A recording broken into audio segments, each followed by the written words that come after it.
All right, here we go. Here we go. Um, Welcome to the Sci-Fi Express Lane. I'm your host, Jeff Carroll, the one that has all the ideas and wild things I think of and all that stuff that, goes on, right, in the mind of a science fiction writer. This blog, though, is out of control. In this blog, I'm kind of going to deal with probably a subject that is the reason why I do this blog, right? Or why am I important as a writer? But it really isn't something that I've ever kind of dealt with before. Probably racism and my own reactions to it. So let me get right in. It started yesterday when I was watching, what do you call it? I was watching Castlevania. And Castlevania is an anime show on Netflix, and it's vampire hunters, right? And so in the show, it's exciting, it's over the top. They're like vampire superheroes. I like it. There's a little cursing in it, but that part of it is exciting to me. However, the characters, the heroes have blue eyes, right? And it's a drawback for me, but it doesn't stop me from engaging in it, right? So right after that, I started watching All of Us Are Dead, which is a Korean zombie TV show. And I enjoyed it. And I actually enjoyed it more than I enjoyed Castlevania, but there was elements about it that I enjoyed, and I was like, man, why aren't there any drawbacks with this show like I have with Castlevania, or like when I was watching Harry Potter last week and they had the marathon and they were showing it all the time on Sci-Fi Channel. I was like, dang, why do I have the drawback of not, any black people in it? Where are the black people? Or what's the, where's the diversity and stuff like that?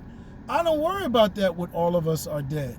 And with the anime and manga, they do these characters with blonde eyes, blue eyes, blonde hair, and it triggers me, right? It triggers something in me from racism, right? The heroes are always black. Really white, and the villains are always black, and that's so pervasive. It is just irritating because in racism they call us black, right? And everything is black is bad. So I react to that by being sensitive to it. Now, does it stop me from enjoying Star Wars? Does it stop me from enjoying Harry Potter? I'll say no. But the other thing is true is that there's no other thing out there. There's no Welcome to Boss Lady's Planet. There's no black, diverse, intergalactic picture, whether it's Star Trek, whether it's Starship Troopers, Serenity. They're multicultural at best, and we are smittered into it, So that's a problem. But because that's all I've been given or shown or been able to choose from, I don't have that much of a problem with it because I enjoy the genre, right? But now, when you see Korea is making, space sweepers, and other live action, I'm like, yo, I'm noticing that I enjoy these things in a way that I did not enjoy other things that were existing. And this is like an interlude before full black sci-fi is on the big screen. So I want to comment on this period because it's an important period, because I already start to see the difference. And I say it triggers something in me as a reaction to racism. So yeah, me being put in a world that was very racist towards me made me defend myself. Yeah, I didn't date any white girls, right? Have white friends, but I never dated one, you know, never dated a person like that. I made a point that I was dating all black women, right? And that was something that I wasn't discriminatory in my own feelings, but it was a reaction to being discriminated against. And this is also my, you know, if I get into it, this is also my feeling. Black people can't be racist in a world that's racist towards them. Now, if we ever went to another planet, another world where there wasn't racism towards black people, and black people just started saying, we don't like this group of people, well, yeah. But in a world that's already discriminating against you, you can't be discriminate against them. So you can't be both a victim of racism and be racist yourself. No, because if you're the victim and you're living in a racist world, all of your hatred towards the people that are racist towards you is a reaction. Even if you turn and that racism, you develop, you know, say in your country, you say, we don't like Chinese people, we hate them, they're the worst people in the world, everything is bad as Asian, that still wouldn't be organic, because coming from a world that had just enslaved you, it's called something else. Not to say it's good, hell no, it ain't good. You know, discrimination and other likes, things of the like, are not good, but it is a reaction. So, and this was a Jewish teacher that told me this in college. I could actually look him up because I don't remember his name, but he said, yeah, black people, like Jewish people, cannot be racist in a world that's racist against them. It's only right that you, or just, or understood that you dislike your oppressors. So anyway, or your former oppressors, whatever the hell. It is okay. It's understood. So anyway, I say all that to say, when I'm watching these stories, I can tolerate, like, all of us are dead, right? It seems like I can tolerate not being in all of us are dead because there's something about it, and I can't quite grasp it, right? I can't quite grasp it. I know there's some psychologist or somebody out there that has probably been speaking on this for 30 years, but I don't know who they are, and I don't know what their information is. All I know is I see a difference, you know. I don't cry for diversity, you know, like I did in Friends. That's why I didn't get into Friends, you know. Not to mention maybe they behave in ways that I don't find entertaining, but I see my absence in Friends where I don't see an absence in All of Us Are Dead, right? Maybe Koreans act a little cooler and in a way that I enjoy more. Maybe that's it, but I can't really say it. But yeah, even the coolest acting white shows, I'm still like, yo, where's the black person? Maybe because I know it's America, and I know it's London, and I know they're diverse environments, so they're missing us. And maybe because I've never been to Korea and I'm not familiar with the Korean world, that I think, you know, it's fine that we don't see anybody in the background because they're not there in the world themselves. I have no idea. The other thing is, Castlevania is in the mix. How does Castlevania have a drawback when Space Sweepers doesn't?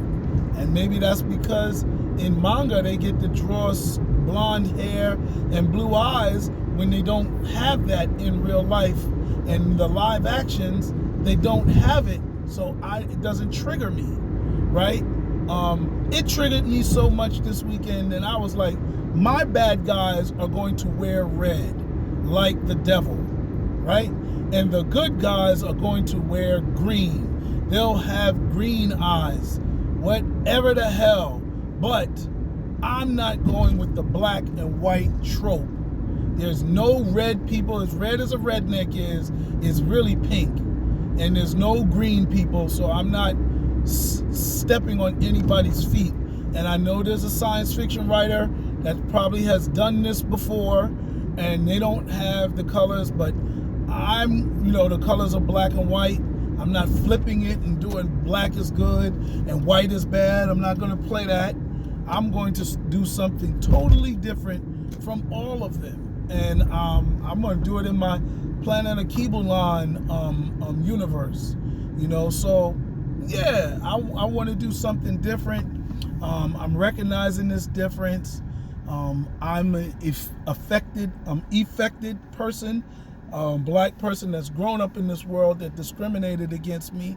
So my actions may not be the same as if I would have had equality and no oppression in my history. But I have it in my history, and it's in the history of this world. So even my feelings that are adjusted because of that past oppression are probably necessary and just. So I don't even feel bad feeling this way. So that's that. I wanted to put it out there. I don't know what it's called. I don't know if anybody else has felt this way, but it's not something I would have felt in the 80s or the 90s. I mean, of course, Kung Fu movies were very homogeneous, but there wasn't space. You know, we did have Godzilla, but Godzilla was his own, genre, right? Monsters. So we had that, but now we are having Asian zombie pictures. And to be honest, even with Dawn of the Dead, which has gone down as my favorite zombie picture up until World War Z came out, but I still like Dawn of the Dead because it put the zombies running and that realism, that feel I got. Now, the Korean picture, Train to Busan, had that fear of, oh shoot, I'm in it, and these zombies is running. All of us are dead, sort of, but it didn't really have it the way Train to Busan and Dawn of the Dead had, where I was like, oh my God, don't wake them up. Oh my God, here they come. You know, when they started running her, the beginning of Dawn of the Dead was just fantastic. There's nothing that comes close to that. Even in World War Z, there's nothing makes you feel like that. But we have comparable pictures now. I think if Train to Busan and All of Us Are Dead were to have come out in the theaters, they would have been celebrated. They're definitely better than Resident Evil. They're up there with 28 Days Later. So there you have it. Now, Dawn of the Dead's drawback is Mekhi Phifer's character with the wife that's pregnant. Then you had the rich white guy with the boat. Those tropes are irritating and not entertaining to me, and giving them screen time is boring. So that took away from Dawn of the Dead for me. You know what I'm saying? All of those tropes, 28 Days Later with the raping, holding the girls captive, it's like some white people stuff. And I don't want to sound racist or repeat something that a racist may say in reaction, but that's definitely what it feels like. No disrespect to white people because we do behave different, but yeah, they be doing some white people stuff in these movies. And 28 Days Later, that element is some white people stuff. I'm down with the father living in the building with his daughter and showing how to drive a car. I'm down with that's cool. But to be turning and becoming some damn rapist because it's the end of the world, what? Come on. And that's what turned me off of Walking Dead. I got tired of that Negan character. Anyway, haven't seen that in Korean pictures yet. Their humanity and their degraded humanity is still within a realm of tolerance for me, and I enjoy it. So, I don't know, but if there was Korean zombie pictures, if there was Korean space stories in the 90s, I would have been able to compare it. But I can't right now. There's no Asian superhero stories, so I would see. Even the Asian stories we had back in the days, Godzilla, they was corny because they behaved corny. These Korean kids are not corny, yo. They're cooler than, the white American kids. At least it seems like it. And I know I'm speculating, but give me a reaction to this speculation. All right, y'all. Peace.